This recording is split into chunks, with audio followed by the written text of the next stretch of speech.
Hello and welcome to the Public Key Infrastructure and PSAP Credentialing Agency Technical and Functional Overview.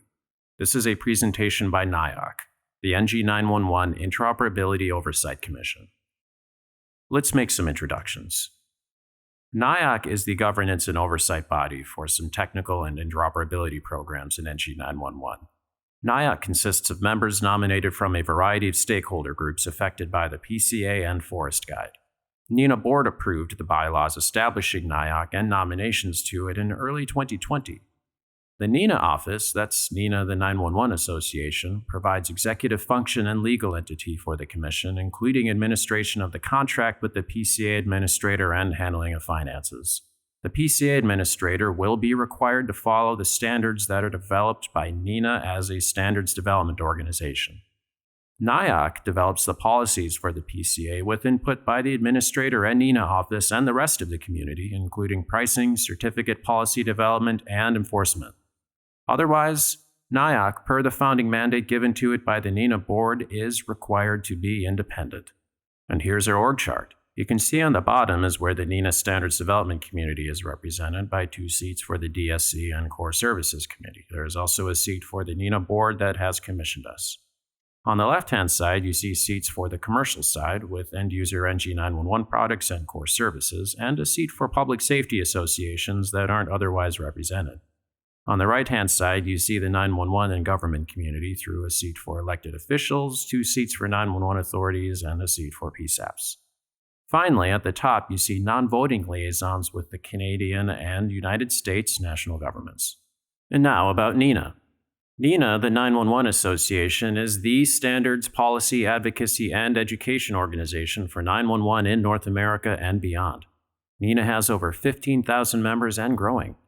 NENA technical and operational standards govern how 911 and NG9-1-1 systems work across the United States and around the world. And NENA is the only open standards organization dedicated to 911 issues. It's important to describe the relationship between NENA and NIOC. NIOC is modeled after governance structures for similar initiatives. For example, the Shake and Stir Governance Authority has a similar relationship with ADIS as NENA does to NIOC. The NENA board established NIOC to operate the PKI independently of the NENA board. The NENA office provides staff support for NIOC and functions as its legal entity for purposes such as entering into contracts, that is, until such time as NIOC incorporates independently if they someday decide to. The NENA board budgeted funds for fiscal year 2020 to establish the PCA. This is predicated on the assumption that NIOC will reimburse the board for its initial investment and thereafter operates completely independently. The NENA board maintains a check and balance over NIOC through certain powers enumerated in NIOC's bylaws, however, such as exercising control over appointments to NIOC and any changes to NIOC's bylaws. The NENA office cannot enter into a large contract without board approval, however, regardless of any independence originally assigned to NIOC by adoption of its bylaws. So, while NIOC can direct the NENA office to enter into contracts, the NENA board still needs to approve that. And now let's talk about the public key infrastructure for next generation 911. 911 is a complicated issue in the United States. It is the universal number to reach emergency services anywhere in the United States, Canada, and Mexico, and recently throughout the entirety of Latin America. In the United States, it's enforced both by statute, like state and national law, as well as regulatory procedure through the Federal Communications Commission. The international equivalents are, of course, 112, 999, 119, and there are others. In many cases, dialing the emergency number for another region will actually transfer the caller to the correct service. For example, for most carriers, 112 will still work, but we do strongly recommend that you dial 911 in the United States. Some of the key challenges that we see with 911, and this will lead into the public key infrastructure discussion. First is the number of PSAPs. There are over 6,000 of them in the United States. There are thousands of jurisdictions for 911 purposes, as most counties make decisions independently. And there really is a lack of interoperability. 911 service is the responsibility of a combination of competitive private industry and state and local governments, so there are many different systems in the country. For 911, it's better to think of the United States like over 56 countries. We aren't really one. And there is uneven funding. Not every locality has the same funding model, they have different funding levels, and frankly, things are not fair between jurisdictions. Finally, we have legacy technology support.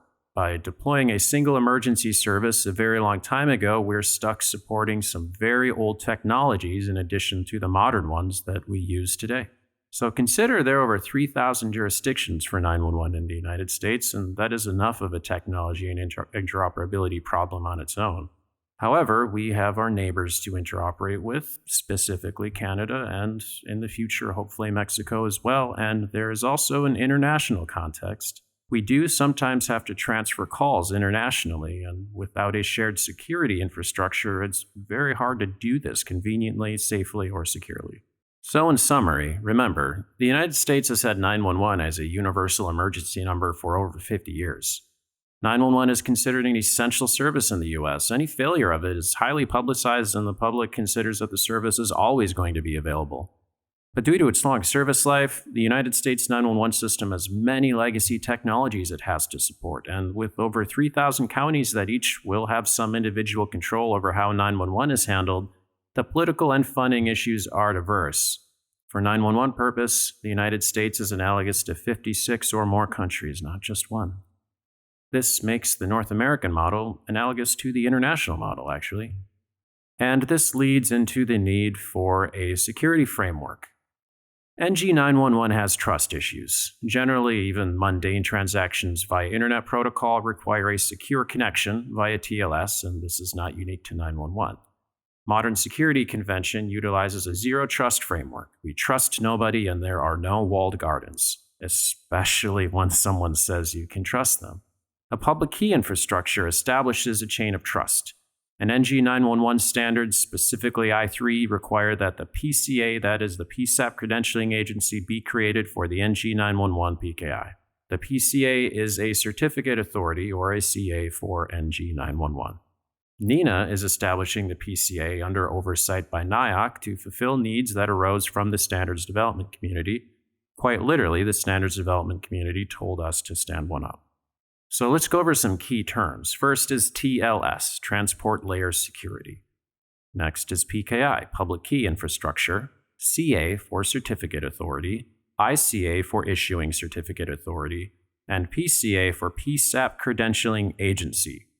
And there's a root certificate and an identity certificate, or just certificate. Now don't worry, you will memorize these terms by the end of the session. Now let's look at the root and identity certificates. To establish a public key infrastructure, the first step is to create and sign a root certificate. Everyone in the PKI should get a copy of this. The easiest way to distribute the root certificate is to just pre-install it. For example, there are about 400 root certificates that are pre-installed in Google Chrome, and this is how the public internet negotiates trust. Other browsers do the same thing. Certificates can be installed manually, but this introduces management overhead to the public key infrastructure, but some PKIs have to do this.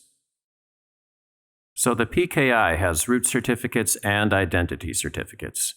Both of these are used by a client to establish trust with a host.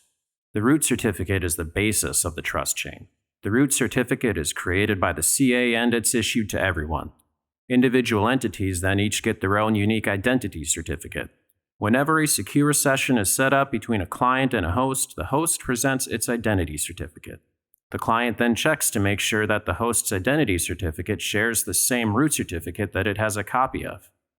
And here's a diagram showing certificates being exchanged. First, root certificates are issued to all client devices. Then, a host gets an identity certificate from the CA which they use to prove their identity. The client then requests a secure connection with the host. The host responds with its signed certificate. The client can then confirm that the host certificate is valid because it can trace its trust back to the certificate authority. Trust comes from the certificate authority and its root certificate. The client does not trust the host until it can determine through the CA's chain of trust that it is a trusted entity. This is kind of analogous to a background check. In a public key infrastructure, there is no trust until trust is proven by tracing back to a certificate authority. So there's a thing called a self-signed certificate, which is not allowed. It's very easy to generate a self-signed certificate. So why don't you just generate your own without dealing with a third-party certificate authority and save time and money? You can just make all the certificates you want. What could possibly go wrong? The problem with a self-signed certificate is that the entity that is saying, "Trust me," has signed their own certificate, and you have no other assurance that they're trustworthy. This is the same as a stranger on the street assuring you that they mean you no harm and that you can trust them. You should automatically be suspicious. There are no walled gardens in NG9-1-1. We assume that everything is an attacker, and we require everyone to have credentials that are traceable to our shared root of trust. Certificates are inconvenient, but they are necessary. Managing certificates from a CA is not convenient. They cost money, they need to be renewed, and you feel foolish if you let them expire, which does happen. However, it is necessary, both as a best practice and it's required under standards like I3. Web browsers will warn you if you even try to access a public website and TLS fails, as shown in the lower left-hand corner at example.com. So it's a pretty modest requirement for 911. However, NG9-1-1 has special needs for how it handles trust. So what's a PKI?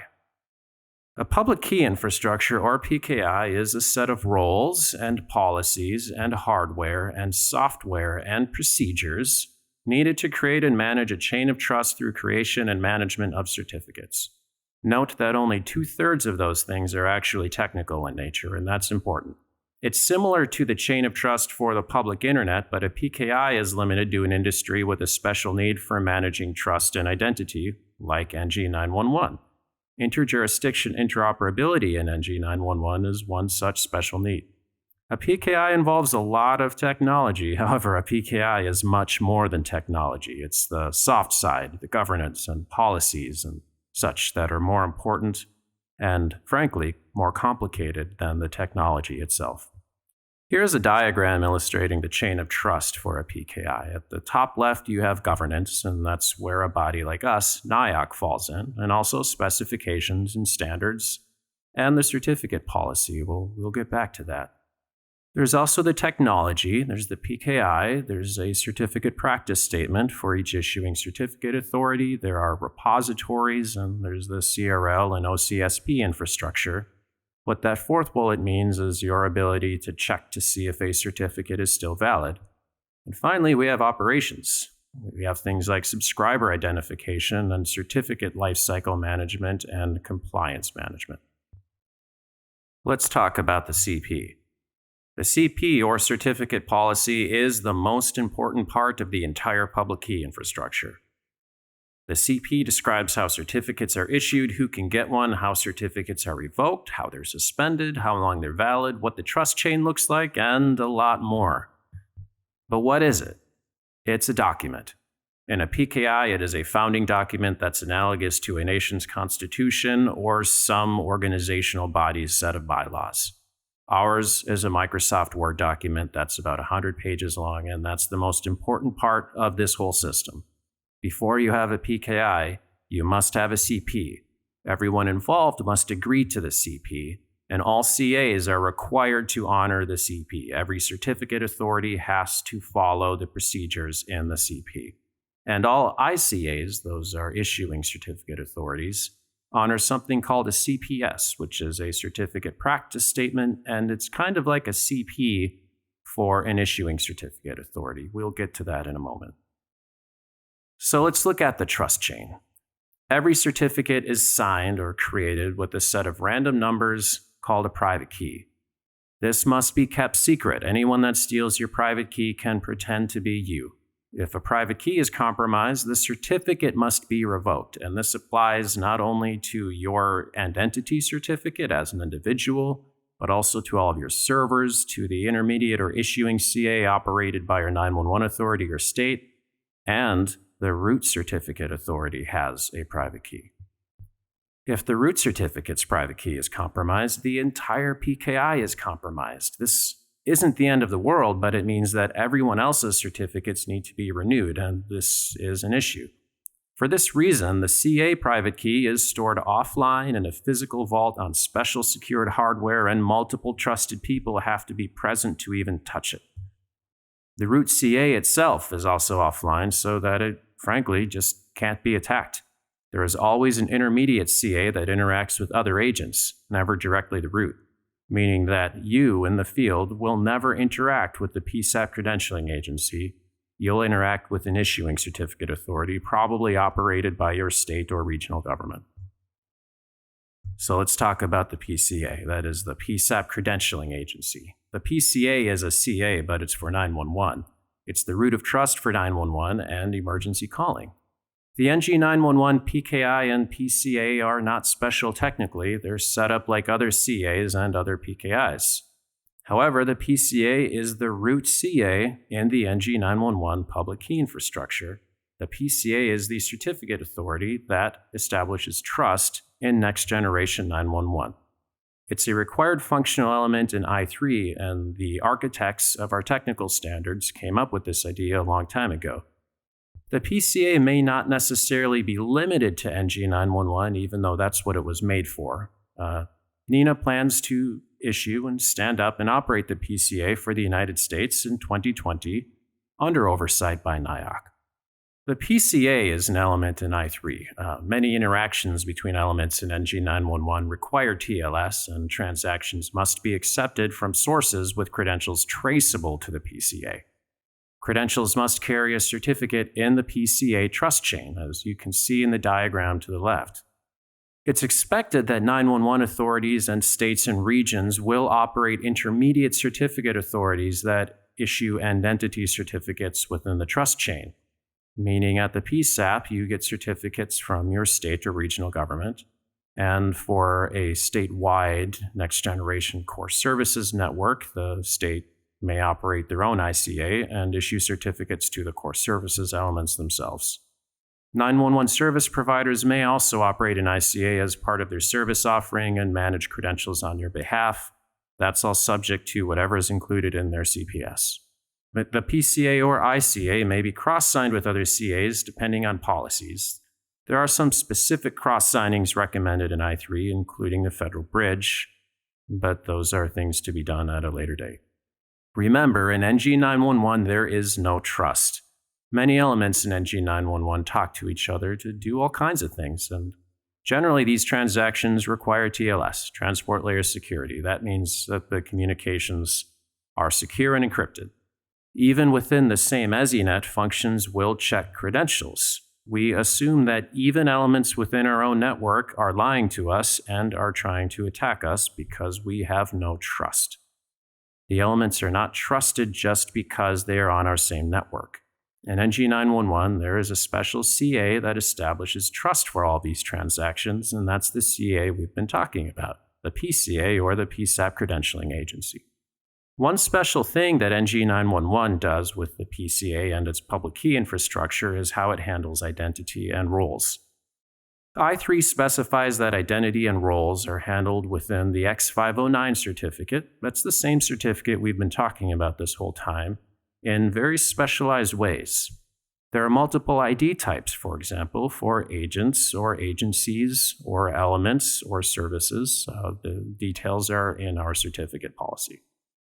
Each agent has one or more roles, as you can see in the examples to the left. There are agency roles for PSAP or fire or EMS. There are agent roles for ambulance or counseling or PSAP telecommunicator. And there are element roles for the ESRP or ECRF or LIS, EZNet, PSAP. There are also roles for services, so you can check I3 for details. These values are included in the certificate and the subject alternative name field. Allowable and enumerate values are maintained within the appropriate registries. Shown here is a simplified diagram of how certificates are issued throughout the trust chain. You see at the top is the PCA, or the root certificate authority, the PSAP Credentialing Agency. That's what we've been talking about this whole time. This is offline, as we mentioned. It's only used to issue issuing certificate authorities, and ICA, we'll get to that concept in a moment, You see two other terms that are standard in the certificate world. We have PA and MA. The PA is us, NIOC, the NG9-1-1 Interoperability Oversight Commission, and the MA is NENA, who manages the contract and oversees the operation of the PKI under our oversight. At the second tier, you see intermediate CAs. For the purposes of this example, we assume that this is a state-level issuing certificate authority. So a state goes to NIOC, to us, and applies to manage an issuing certificate authority. We review their CPS, and they're allowed to stand up an issuing certificate authority under the policies that they've proposed.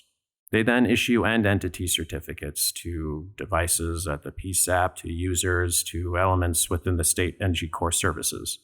They may also issue other ICAs. There are multiple tiers of ICAs that are allowed depending on the governance model, whether it's state and regional and then local, or whether it's just all operated at the state. It's all the same technically. So what does it actually mean for you out in the field? Sharing a root of trust in a PKI allows one element to trust that another element is a 911 entity because we have set up a whole chain of trust specifically for 911.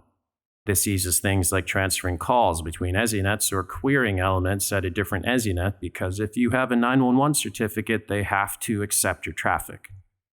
Also, since there isn't any trust, you need it within your own EZNet too, so you may as well conform with the standards. It also enhances security by establishing a trust chain unique to NG9-1-1. It's fairly easy to determine who you don't trust because you don't trust anyone that's outside of your shared trust chain. Establishing that NG9-1-1 has its own trust chain has significant impacts to standards development. And finally, every system needs certificates anyway. You should be doing this within your 911 networks today, and all that i3 does is standardize the way to do them so that we can enhance interoperability through a mechanism that you probably should be using already. We can also extend trust. This is cross-signing. Technically, it's pretty easy to extend trust from one PKI to another, and I'm speaking strictly technically. You only need to sign each other's root keys. That's it. The signing itself is a pretty simple operation. However, this extends the privilege from one PKI into another PKI. If you remember the CP, this means that you accept someone else's CP and they accept yours, and consider how important that document is. You just do not do this kind of thing lightly. It's very simple in concept, but it's very complicated in practice. Think about it in these terms. Remember the CP, that very important document that's more important than anything else? By cross-signing another root CA, you accept their CP and they accept yours. You accept all members of their PKI into your PKI. You're also responsible for your users doing no harm to the second PKI, and they are responsible for your own. You must honor certificate issuance, revocation, expiration, renewal, and other things across both domains, including a set of rules developed by someone else for their PKI that you had nothing to do with. So technically, it's easy. You just cross-sign certificates, but logistically, it's very difficult. It takes a lot of work, a lot of time, and a lot of planning. Going over the remaining challenges, establishing a PKI for an entire industry is an enormous task. The PCA will require support from the entire community. That includes service providers, 911 authorities, PSAPs, and vendors, to name a few. Though the PCA is not a new cost, you should be purchasing certificates from a reputable authority or paying to operate your own. It's still a cost. And existing deployments and business relationships at a state and local level, such as a government-run PKI, may complicate PCA integration for some stakeholders. The PKI is also unfamiliar territory for the 911 industry. It's existed in our technical standards for a while, but there really is not a lot of education on this concept throughout the community. There are risks that are mitigated through independent oversight and transparency. NIOC is trying to operate with full transparency so that you can trust it. And deployment of the PCA root certificate is a logistical challenge. Getting vendor support to bake it into products will be ideal, since then the root certificate is just there in the software you're already using, but NIOC will need their support. You can find out more at NG911IOC.org. This has been a presentation by NIOC, the NG9-1-1 Interoperability Oversight Commission. Thank you.